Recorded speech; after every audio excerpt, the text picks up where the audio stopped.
First, reports came out that Keefe is unable to afford a lawyer. So, lawyers are expensive. Keefe is probably in a situation where he's like, you know what, I'm probably going to be doing time. Why pay for an expense? I'm sure he can afford a lawyer. I'm sure he's not flat broke because all the interviews he's done, he's gotten paid for. The book that he wrote, I'm sure has sold a certain amount. And I'm sure, he has things that make him some type of money. So I'm sure he can afford a lawyer, but just not at the tier of a really, really good one.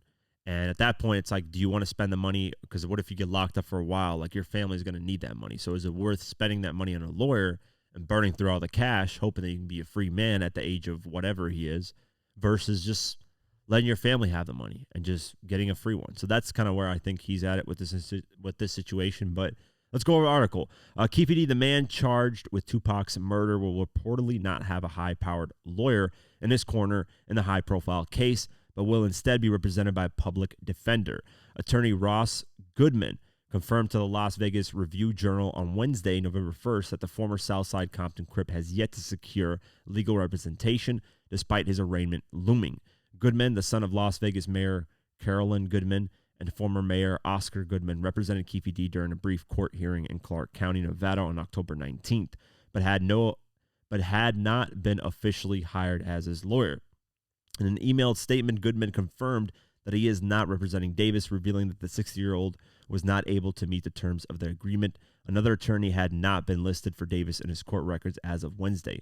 Vlad TV reports that Keefe trouble with hiring an attorney stems from financial issues, claiming he's unable to afford legal representation.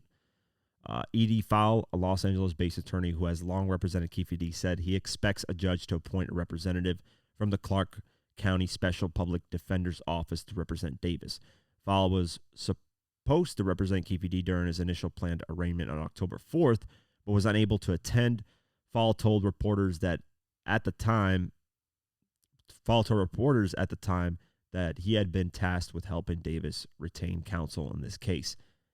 After two previous delays, Keefe's arraignment is scheduled to go ahead on Thursday, November 2nd. But 8 News now speculates that it will be likely delayed again due to his lack of an attorney. This is the reason why this is interesting is because, what I said earlier is that he has money, but he probably is just, like, hey, I'm 6 years old, fighting this, going to spend a lot of money, time, I'm going to burn through my family's money that they're going to need and stuff like that. Maybe in his mind, it's not worth it. Or it could be a financial thing. He's like, you know what? I don't give a fuck. I just don't have the money. I don't know. That's a whole different situation. But what's interesting about this is if you were a lawyer right now, would you take this case for free potentially in hopes that you get a lot of recognition from it? You know what I mean? Like clout, like people will know your name a lot more. That's one benefit. This is what I mean about being a lawyer. You have to like really, really evaluate your morals and what you think is the right thing to do and what lengths you wouldn't go or go to. That's the interesting thing about being a lawyer, especially when you're dealing with cases involving murder. In that position, you have to like really sit down and say, hey, should I take this case for free because I want the attention of my name to blow up? Should I take this case for free because I genuinely want to help? Because a lot of lawyers, they're high power, like Michael Jackson's lawyer, and he's been a lawyer for a lot of people. Forget his name, man. But he's a high-powered attorney. He gets paid millions to catch any case. Like he's amazing. He does free work. He'll go down, to whatever courthouse, whatever place, and help people that can't afford lawyers. So there's lawyers that morally they're like, you know what, I'm in a position where I can go help people that can afford lawyers. So not all the time you can get it's not like, oh, if you get a free lawyer, it's a bum. The lawyer doesn't know what the fuck they're doing. He just does some bootleg lawyer like Drewski, that Drewski skit where he's like coming down to the fans that, oh man, like I got you, man, dropping his like paperwork and all that. It's hilarious. Shout out to Drewski, funny ass skit. But not all lawyers that are free, are garbage. There's some of them are really, really, really great lawyers. They're just donating their time to help people, which is great. But that's what I mean. In lawyer situations, you have to really, really figure out if you want to go against your morals or what you believe is the right thing.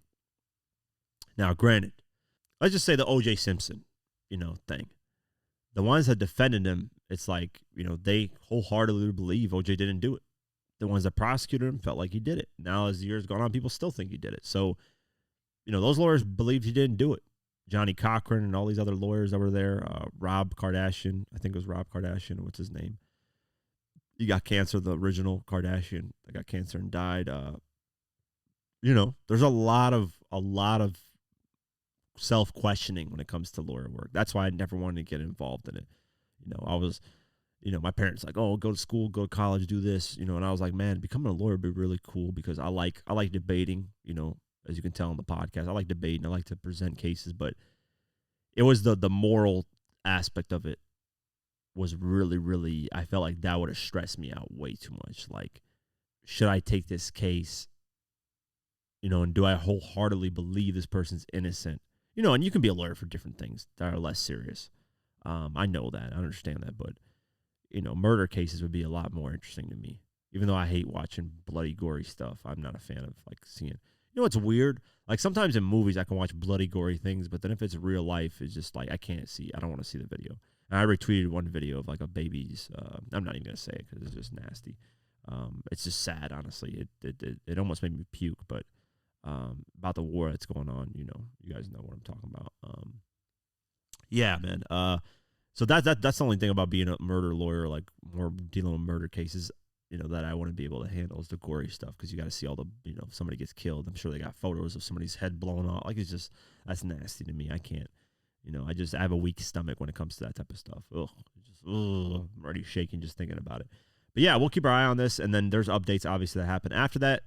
Tupac's alleged killer, Keefe D, has pleaded not guilty to murder, which is no surprise here. Tupac's alleged killer, Keefe D, has formally entered his not guilty plea in a Las Vegas courthouse. Pitchfork is reporting that Davis's formal arraignment was held on Thursday, November 2nd, where he entered his plea while being represented by a public defender. This representation by a public defender marks a change in plan from Davis's original representation.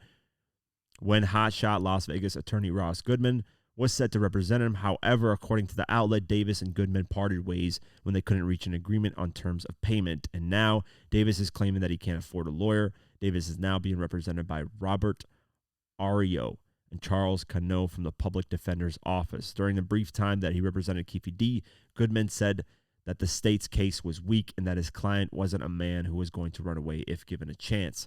I think Mr. Davis should be released OR in his own reconnaissance. He said he's not a flight risk, he's not a danger to the community, and he lived in Henderson for 11 years, and he's not going anywhere. So, yeah, we'll keep our eye on this and, pleading not guilty as he should. Why not, man? I think if it's a weak case and there not much evidence, it's going to be interesting to see, man, if he folds or he starts bringing out, if it does look very bleak for him, what he's going to resort to in this. I think a lot of people he's going to be grasping for straws here in a lot of things.